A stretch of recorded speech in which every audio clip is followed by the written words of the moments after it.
Hi, I am Krishna Vamsi. Today we will discuss about GS2 paper analysis. నిన్న జరిగిన mistakes ఏంటనేది ఒకసారి చెప్తాను. నిన్న జరిగిన ప్రీవియస్ వీడియోలో నేను ఏదైతే చిన్న మిస్టేక్స్ చేశానో, మిస్టేక్స్ అంటే ఏం లేదు, మీరు ఏదైతే ప్రొనౌన్సియేషన్ కరెక్ట్గా చేయలేదని. ఫర్ ఎగ్జాంపుల్ మెనీ ఐలాండ్స్ అని ఉంది, నేను మెయిన్ ఐలాండ్ అన్నాను. సో దేర్ ఆర్ అంటే నాకు టైం రషింగ్ వల్ల నేను ఫాస్ట్గా వీడియో చేసి అప్లోడ్ చేశాను. దట్టు నాకు కూడా కొంచెం ఎగ్జైట్మెంట్తో ఆ పేపర్ చూసి నాకు కూడా కొన్ని క్వశ్చన్స్ చూస్తున్నప్పుడు ఈజీ నేను చదివినట్టు అలా అనిపించడం వల్ల సో నేను కొంచెం రష్ అయిపోయి టైం కన్స్టెంట్ వల్ల అలా అయిపోయి సరిగ్గా అంటే ప్రొనౌన్సియేషన్ లేక సో నెక్స్ట్ టైం నుంచి ఆ మిస్టేక్ చేయకుండా ఉంటాను. దట్టు ఇంకొకటి తమ్నేల్ గురించి చిన్న ఫేక్ తమ్నేల్ అది ఇది అంటున్నారు. So there is no fake thumbnail. నేను మెయిన్స్కి వెళ్ళలేదు అనేది నా ఛానల్లో చాలామందికి తెలుసు. సో వాళ్ళకి తెలిసినప్పుడు నాకేం అక్కర్లేదు కూడా. ఇంకో విషయం ఏంటంటే నా ఛానల్లో ఫాలో అవుతున్న వాళ్ళందరూ మ్యాక్సిమం బిగినర్సే ఉంటారు. There is no like expert అనేది ఎవరు లేరు. అంటే మెయిన్స్ రాసేసి ఈవెన్ ఫిలిమ్స్ క్లియర్ అని కూడా ఉండరు. సో నాకేంటంటే జస్ట్ నాకు తెలిసింది నాకు ఓన్గా నేను ఒక్కడనే చెప్పుకుంటే నాకు గుర్తుండదు కాబట్టి సో నేను అలా చెప్పుకోవటం వల్ల నాకు టీచింగ్ స్కిల్స్ పెరుగుతాయి. అలా అనుకుని నేను ఎంతో కొంత అట్లీస్ట్ 20% అని ఉపయోగపడిన అసలు ఏమీ తెలియని వాళ్ళకి సో ఈ విధంగా చేసి అట్లీస్ట్ ఎంతో కొంత ఉపయోగపడుతుంది అనమాట. సో మీరు ఇంకా నెగిటివ్ కామెంట్స్ పెట్టాలనుకుంటే మీ ఇష్టం అనమాట. So whatever it may be. Today మనం ఏం తెలుసుకుందామంటే టుడే మనం ఏమి అర్థం చేసుకుందామంటే so first GS paper 2 analysis చేసుకుందాము. జిఎస్ పేపర్ 2లో అనాలిసిస్ చేసే ముందు ఫస్ట్ దాంట్లో కొన్ని లూప్ హోల్స్ ఏంటి, అసలు థీమ్స్ ఏంటి, పివైక్యూస్ ఏంటి, కరెంట్ అఫైర్స్ ఏంటి, డిఫికల్ట్ క్వశ్చన్స్ ఏంటి, సో ఇవన్నీ చూద్దాము. సో మీకు బేసిక్గా కొన్ని అర్థం కావాలన్నమాట. GS2 పేపర్కి వచ్చేసరికి ఒకసారి నేను ఒక 1 సెకండ్ పాజ్ ఇస్తాను, అంటే ఒక సెకండ్ ఆగండి. ఏమేం సబ్జెక్ట్స్ ఉంటాయో ఒకసారి క్లాసిఫై చేద్దాము. ఓకే, ఫస్ట్ మనకి GS2 పేపర్కి వచ్చేసరికి మనకి ఇలా సబ్జెక్ట్ సిలబస్ అనేది ఒక ఐడియా ఉండాలి కాబట్టి ఫస్ట్ పాలిటీ, ఓకే, ఆ తర్వాత మనకి గవర్నెన్స్ వస్తుంది, ఓకే, ఆ తర్వాత సోషల్ జస్టిస్, ఓకే, ఆ తర్వాత ఇంటర్నేషనల్ రిలేషన్స్. సో ఈ పేపరు నేను ఇప్పుడు అనలైజ్ చేస్తాను. దీని నుంచి వెయిటేజ్ వచ్చేసరికి ఎలా ఉంటుందో చెప్తాను. జనరల్గా పాలిటీ వెయిటేజ్ ఎప్పుడు జనరల్గా చెప్తున్నాను, ఇది ఒక 40% ఉంటుంది, ఇదొక 25% అలా ఉంటుంది, ఇదొక 20%, ఒక 15% అలా ఉండొచ్చు, ఇది ఒక 20% ఉండొచ్చు.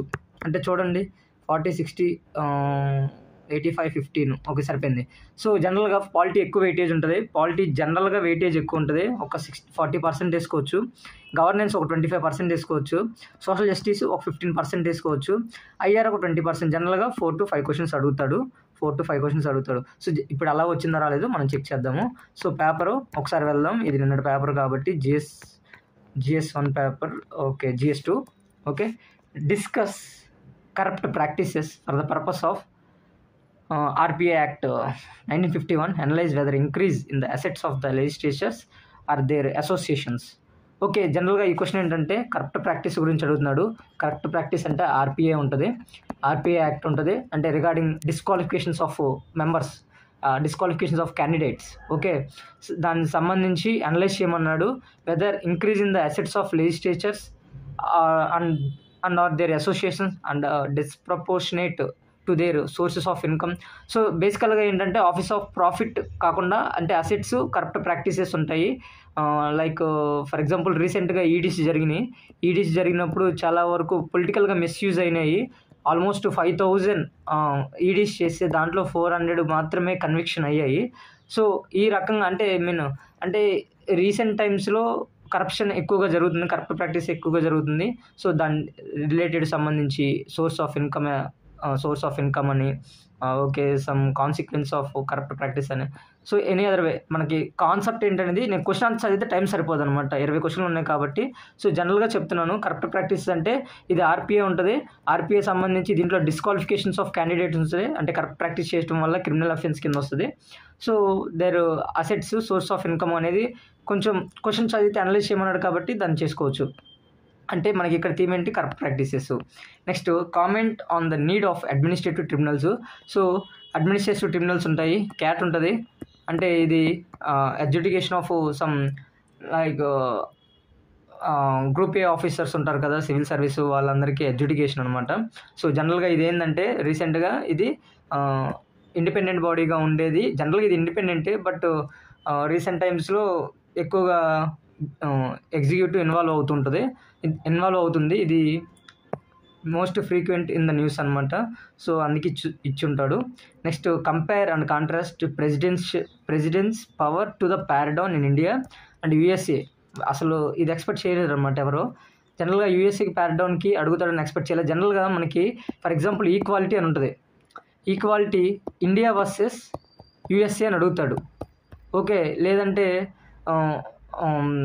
ఎలక్షన్ సంబంధించి ప్రపోర్షనల్ రిప్రజెంటేషను లైక్ అంటే కంపారిజన్ టైప్ అడుగుతాడు. జనరల్గా ఎవరు అంత త్వరగా అంటే పారడాన్ పవర్ అనేది యూఎస్ఏలో నాకు తెలియకపోవచ్చు, నాకు తెలియదు.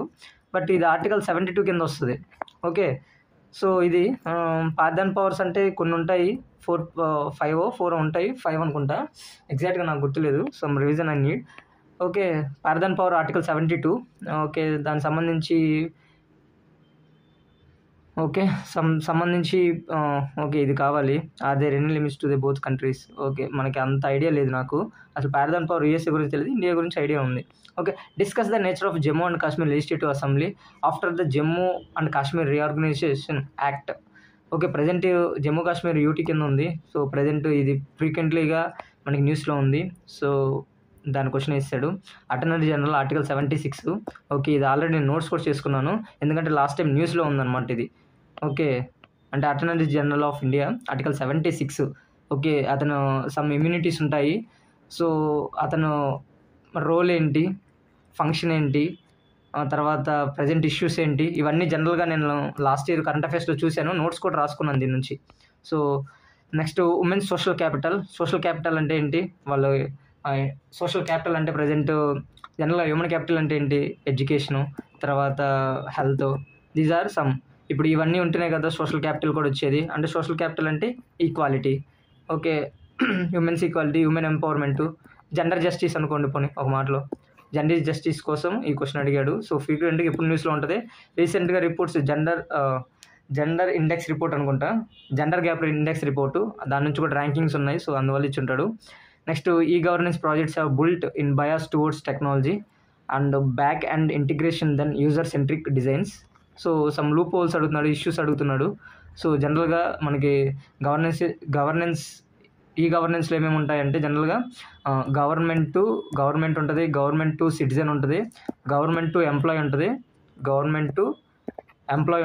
గవర్నమెంట్ టు ఇండస్ట్రీస్ బిజినెసెస్ ఉంటుంది. So these are 4 types. దీంట్లో లూప్ హోల్స్ అడుగుతున్నాడు. సో అదొక question. Next, civil society organisations often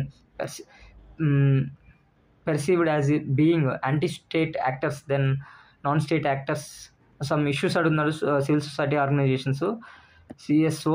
okay, like some issues ఉంటాయి కదా. జనరల్గా ఏమైందంటే ఇది మొన్న ఈ మధ్య ఇప్పుడు 2024 నవంబర్లో ఇప్పుడు కరెంట్ అఫైర్స్లో ఉంది ఇది. సో సివిల్ సొసైటీ ఆర్గనైజేషన్స్ ఇప్పుడు ఫ్రీక్వెంట్గా ఉంటుంది. NGOs, civil society organisation, pressure groups, all are important topics for the like which subject social అది గవర్నెన్స్కి ఇంపార్టెంట్ అనమాట. Next, India Africa digital partnership achieved mutual respect, co development and long term industrial partnership. నాకు పెద్దగా IR మీద అంత idea లేదు, అంటే చదివాను కానీ అంత గ్రిప్ రాలేదు ఐఆర్ మీద. సో ఇప్పటికీ స్ట్రగుల్ అవుతుంటా ఐఆర్లో. సో వీక్ సబ్జెక్ట్ అని చెప్పుకుంటాను. సో ఇది కరెంట్ అఫైర్స్ ఇది, but I don't have any idea. With waning of globalisation post cold war, ఇది సంబంధించి కరెంట్ అఫైర్. ఇది మోస్ట్ డిఫికల్ట్ ఐ థింక్. మరి రాలేదు తెలియదు రాసిన వాళ్ళు. Constitutional morality is a fulcrum which acts as a essential check upon the high functionaries. Constitutional morality అడుగుతున్నాడు. ఫ్రీక్వెంట్గా ప్రిలిమ్స్లో కూడా ఈ పదం ఎక్కువగా కనపడింది. So in the above observation of the Supreme Court explain the concept of constitutional morality, it application to ensure balance between judicial independence and judicial accountability. So separation of the powers అనేది article 50. So ఇక్కడ ఏం చేస్తున్నాడంటే జనరల్గా constitutional morality అంటే adherence to the values of constitutional values, ideas like vision, so మనం వాటిని దాన్ని ఏమంటారు, మనం స్ట్రిక్ట్గా వాటిని ఫాలో అవ్వాలి. ఫర్ ఎగ్జాంపుల్ గవర్నర్ డిలేస్ జరిగినాయి ఈ మధ్య. Governor delay, for example state pass చేసిన బిల్స్ గవర్నర్స్ డిలేస్ ఉన్నాయి, దాన్ని కాన్స్టిట్యూషనల్ పంచువాలిటీ అంటారు. లైక్ ఫర్ ఎగ్జాంపుల్ ఇలాగే చెప్పుకోవచ్చు, లైక్ జ్యుడిషియల్ ఇండిపెండెన్సీ ఉంది. అంటే అపాయింట్మెంట్స్ ఆఫ్ జడ్జెస్, జనరల్గా ఎవరు అపాయింట్మెంట్ చేస్తారు, జడ్జెసే అపాయింట్మెంట్ చేసుకుంటారు. అంటే కోర్టే అపాయింట్ చేసుకుంటుంది జడ్జెస్ని. బట్ రీసెంట్గా ఏంటంటే ఇప్పుడు ఎగ్జిక్యూటివ్ ఇన్వాల్వ్ అవుతుంది జ్యుడిషియల్ విషయంలో. సో సమ్ ఇష్యూస్ రిలేటెడ్, ఇది కూడా కరెంట్ అఫైర్ ఉంది, దీని నుంచి నోట్స్ ఉంది నా దగ్గర కూడా. Indian constitution has conferred the amending power on the ordinary legislative institutions with fewer procedural hurdles. Okay, ఇదేంటంటే ఆర్టికల్ 368 గురించి ఉంది. ఆర్టికల్ 368 సమ్ లిమిటేషన్స్, దాని పవర్స్ అది అడిగాడు. Okay, next discuss the evolution of collegium system. ఇది ఇండిపెండెన్సే చెప్పాను కదా స్టార్టింగ్లో, సమ్ ఇష్యూస్ ఉన్నాయని. ఇండిపెండెన్సీ ఇది, దీని నుంచి నోట్స్ చేసుకొని ఉంది నా దగ్గర. క్రిటికల్లీ ఎగ్జామిన్ అని అడిగాడు. సో బట్ ఇక్కడ క్వశ్చన్ ఏంటంటే మళ్ళీ యూఎస్ఏ కంపేర్ చేశాడు, మళ్ళీ ఇక్కడ కంపారిజన్ వచ్చినప్పుడు మళ్ళీ కష్టమైపోద్ది.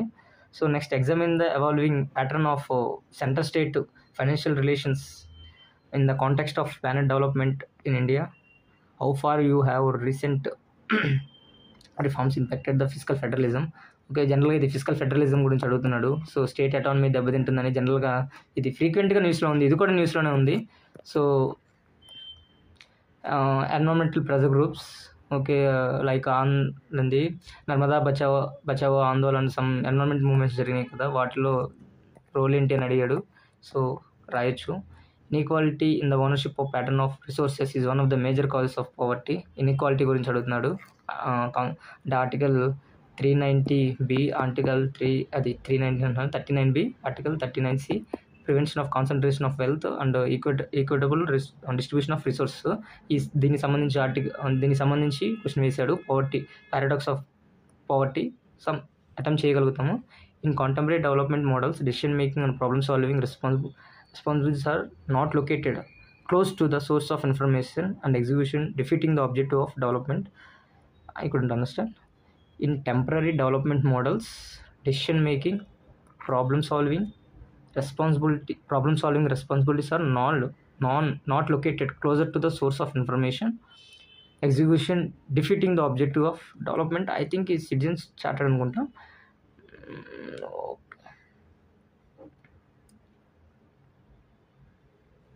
Decision makings and problem solving responsibilities are not located.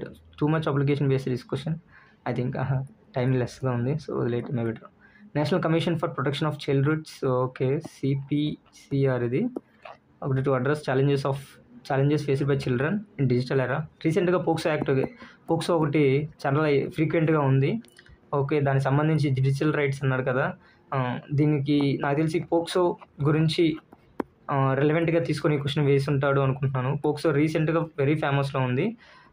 Current affairs ఇది కూడా. Energy security constitute dominant king pin of India's foreign policy. Energy security గురించి అడుగుతున్నారు, పెద్దగా నాకు ఐడియా లేదు దాని గురించి.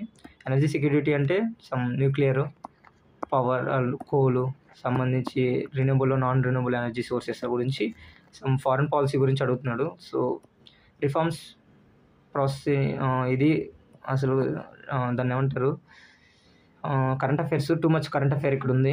సో ఇక్కడ ఏంటి, the reform process in the United nations remains unresolved because of delicate imbalance of east west entanglement of USA versus Russia Chinese alliance.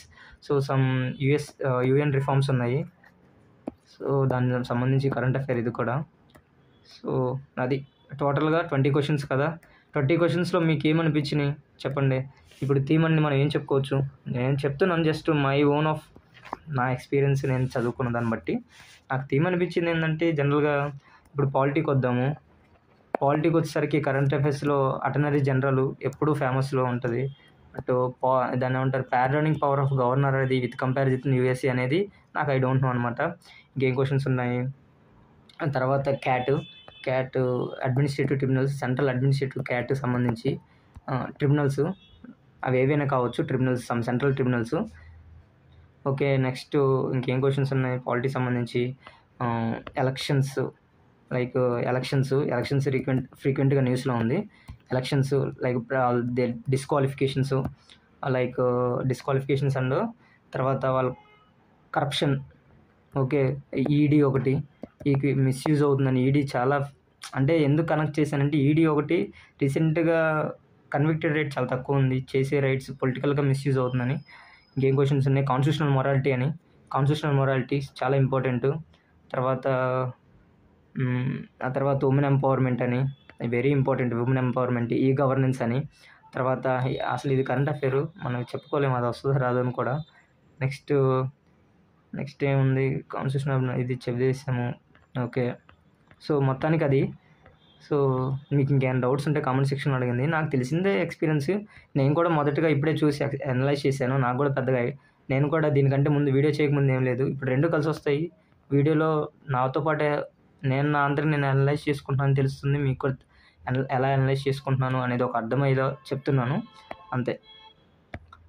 ఏదైతే రీసెంట్గా న్యూస్లో ఉన్నాయి ఇవన్నీ నేను ఈ విచిత్రం ఏంటంటే నేను అన్నిటికీ వీటికి నోట్స్ రాశాను. దాదాపు దీంట్లో 65% అంటే 2/3 అంటే polity or governance or social జస్టిస్లో 2/3 ఆఫ్ ది క్వశ్చన్స్ నేను నోట్స్ చేసాను వీటికి సంబంధించి, ఎందుకంటే ఫ్రీక్వెంట్గా న్యూస్లో ఉన్నాయి. అదే ఓకేనా. Thank you so much for watching. ఏమైనా డౌట్స్ ఉంటే కామెంట్ సెక్షన్లో అడగండి.